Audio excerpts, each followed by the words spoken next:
Hello. आज पढ़ते हैं ऑफिस ऑफ प्रॉफिट को।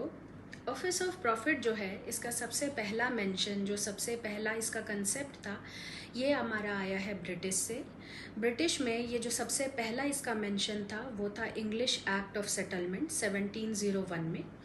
उसमें कहा गया था कि यदि कोई व्यक्ति किंग के अंडर कोई पद ग्रहण करता है या फिर उनसे सैलरी या पेंशन ड्रॉ करता है तो वो व्यक्ति ब्रिटिश हाउस ऑफ कॉमन में, जो ब्रिटिश पार्लियामेंट होती है हमारी, वहाँ पे काम नहीं कर सकता। उनकी बेसिक इंटेंशन यही थी कि हमें जो अपने लेजिस्लेटर्स हैं, जो हमारा लॉ बना रहे हैं हाउस ऑफ कॉमन में, वहाँ पे किंग का कोई भी इन्फ्लुएंस नहीं चाहिए। ना वो किंग्स के फियर में, ना वो किंग के फेवर में कोई लॉ बनाए। वो निष्पक्ष होकर अपना काम करें, वो अपना लॉ बनाए। हमने ये कंसेप्ट लिया और हमने ऑफिस ऑफ प्रॉफिट को एक ग्राउंड माना जिससे एमपी या एमएलए जो हैं अपनी सदस्यता जो है खो सकते हैं। यदि कोई व्यक्ति ऑफिस ऑफ प्रॉफिट को ग्रहण करता है तो वो व्यक्ति अपनी सदस्यता पार्लियामेंट से या स्टेट लेजिस्लेचर से खो देता है। लेकिन हमारे कॉन्स्टिट्यूशन में या किसी भी लॉ में ये डिफाइन नहीं किया गया है कि ऑफिस ऑफ प्रॉफिट होता क्या है। इसके पीछे इंटेंशन क्या है? वही इंटेंशन है जो हमारे लेजिस्लेटर्स होते हैं, जो लॉ बनाते हैं हमारे, उसी के अंदर से, क्योंकि हमारा जो है पार्लियामेंटरी फॉर्म ऑफ गवर्नमेंट है, उसी के अंदर से उसी का एक सब पार्ट होता है एग्जीक्यूटिव, जो अपनी बहुमत शो करते हैं और गवर्नमेंट बनाते हैं। हमारा जो ऑफिस ऑफ प्रॉफिट अडॉप्ट करने का, ऑफिस ऑफ प्रॉफिट को लेने का क्या इरादा था, हमने इसलिए लिया क्योंकि हम नहीं चाहते थे कि जो एग्जीक्यूटिव है, जो गवर्नमेंट है, वो कोई भी इन्फ्लुएंस डाले लेजिस्लेटर्स पे, जो लॉ बनाते हैं, जो एमपीज हैं, एमएलएज हैं, उस पर कोई भी इन्फ्लुएंस ना डाले। वो निष्पक्ष होके अपना काम करें, वो जो सलाह देना चाहते हैं वो सलाह दें। बेसिकली हम यहाँ पे सेपरेशन ऑफ पावर को मेंटेन करना चाहते हैं। ठीक है। अब जो हमारा है ये कहीं भी डिफाइन नहीं है। तो सुप्रीम कोर्ट ने 1964 में अपनी एक जजमेंट में इस ऑफिस ऑफ प्रॉफिट के डेफिनेशन को डिफाइन करने की कोशिश की है। सुप्रीम कोर्ट कहता है कि जब भी हम किसी पद को देखते हैं कि वो ऑफिस ऑफ प्रॉफिट है या नहीं है, तो हमें ये 4 सवाल पूछने चाहिए और इनके जवाब जैसे होंगे उसके अकॉर्डिंग हमें पता चल जाएगा कि ऑफिस ऑफ प्रॉफिट है या नहीं। सबसे पहला सवाल कि जो व्यक्ति इस पद पे है उसकी अपॉइंटिंग अथॉरिटी कौन है, उसे अपॉइंट कौन कर रहा है। दूसरी बात, यदि उस व्यक्ति को उस पद से हटाया जाता है तो उस व्यक्ति को हटाने की जो पावर है वो किसके पास है, वो कितनी सैलरी, कितनी रेम्यूनरेशन ड्रॉ कर रहा है और उस रेम्यूनरेशन का, कितनी सैलरी का वो सोर्स क्या है, कि किस सोर्स से उसके पास आ रही है। आप ये देखिए, अगर इन सभी सवालों के जवाब गवर्नमेंट है कि गवर्नमेंट उसकी अपॉइंटिंग अथॉरिटी है, उसको हटा सकती है, उसकी सैलरी डिसाइड कर रही है, इसका मतलब ये सब कुछ गवर्नमेंट के हाथ में है। वो व्यक्ति वैसा ही करेगा जैसे गवर्नमेंट उसको कहेगी, वरना वो उसको आराम से हटा सकती है।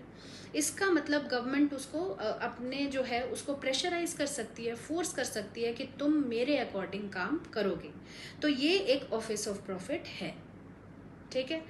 अब सुप्रीम कोर्ट ने जया बच्चन केस में 2006 में एक और हमें क्राइटेरिया दिया कि हम सिर्फ नॉमनक्लेचर से नहीं पहचानेंगे कि ये एक ऑफिस ऑफ प्रॉफिट है या नहीं। नॉमनक्लेचर मतलब आप सिर्फ पद का नाम नहीं देखेंगे। कई बार नाम इतना इनसिग्निफिकेंट होता है, लेकिन उससे जो हमें फ़ायदे मिल रहे होते हैं, उससे जो हम बेनिफिट्स ड्रॉ करते हैं ना, वो बहुत ज़्यादा होते हैं। जैसे दिल्ली गवर्नमेंट ने अपने जो पहले का कार्यकाल था उसमें 20 अपने लेजिस्लेटर्स को, 20 एमएलएज को उसने पार्लियामेंट्री सेक्रेटरी बनाया था। अब पार्लियामेंट्री सेक्रेटरी क्यों बनाया?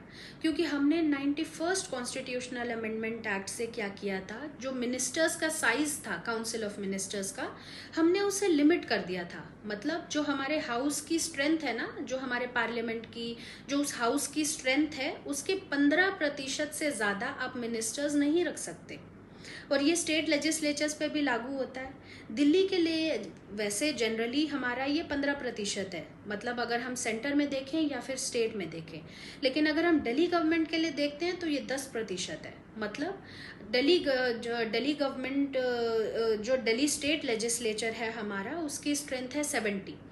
और उसमें 10%, मतलब आप सिर्फ 10 मिनिस्टर्स रख सकते हो, इससे ज़्यादा उसकी स्ट्रेंथ नहीं होगी। ठीक है। तो इन्होंने क्या किया, इन्होंने 20 लेजिस्लेटर्स जो हैं, 20 एमएलएज जो हैं, उनको पार्लियामेंट्री सेक्रेटरी बना दिया। अब पार्लियामेंट्री सेक्रेटरी, और वो सैलरी जो है वो भी बहुत कम ड्रॉ कर रहे थे, इतनी बहुत इनसिग्निफिकेंट सी सैलरी थी। लेकिन अगर आप इसके बेनिफिट्स देखोगे ना, मतलब ये मिनिस्टर्स जो होते थे, ये दिल्ली गवर्नमेंट के जो मिनिस्टर्स थे, उन पे जो है बेरोक टोक उनसे आराम से ये, उनके पास इनका असेस था, मतलब ये आराम से मिल सकते थे, उनके ऑफिस में जा सकते थे, उधर जो इन्फॉर्मेशन थी उन पे इनका असेस था, मतलब वो इन्फॉर्मेशन आराम से ये ले सकते हैं। अब ये मिनिस्टर्स से आराम से मिल पा रहे हैं तो इनका ओहदा भी बहुत है, ये बेनिफिट्स बहुत ज़्यादा ड्रॉ कर रहे हैं, लेकिन इनका नाम इनसिग्निफिकेंट है। ये जो सैलरी ड्रॉ कर रहे हैं वो भी इतनी सिग्निफिकेंट नहीं है, वो इतनी ज़्यादा नहीं है, लेकिन ये फिर भी ऑफिस ऑफ प्रॉफिट के दायरे में आया। और जो हमारा इलेक्शन कमीशन था, उन्होंने डिक्लेयर किया कि ये ऑफिस ऑफ प्रॉफिट है, और प्रेसिडेंट ने उनको उनकी जो सदस्यता थी उसको रद्द किया। ठीक है।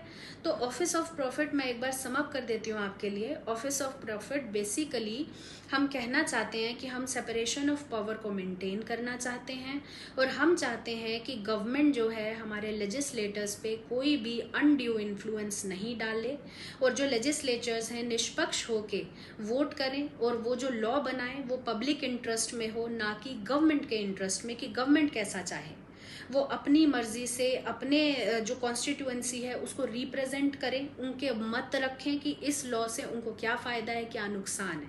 वो गवर्नमेंट के फेवर में ना करें कि कल को हमें गवर्नमेंट कोई पद दे सकती है, मिनिस्टर नहीं बना सकती क्योंकि हमने लिमिट कर दिया, लेकिन हमें ऑफिस ऑफ प्रॉफिट दे सकती है। तो जो कॉन्स्टिट्यूशन मेकर्स थे, जो कॉन्स्टिट्यूशन था, वो इस चीज़ को डिस्करेज करना चाहता था, इसीलिए हमने इसे ग्राउंड रखा डिस्क्वालिफिकेशन का। Thank you.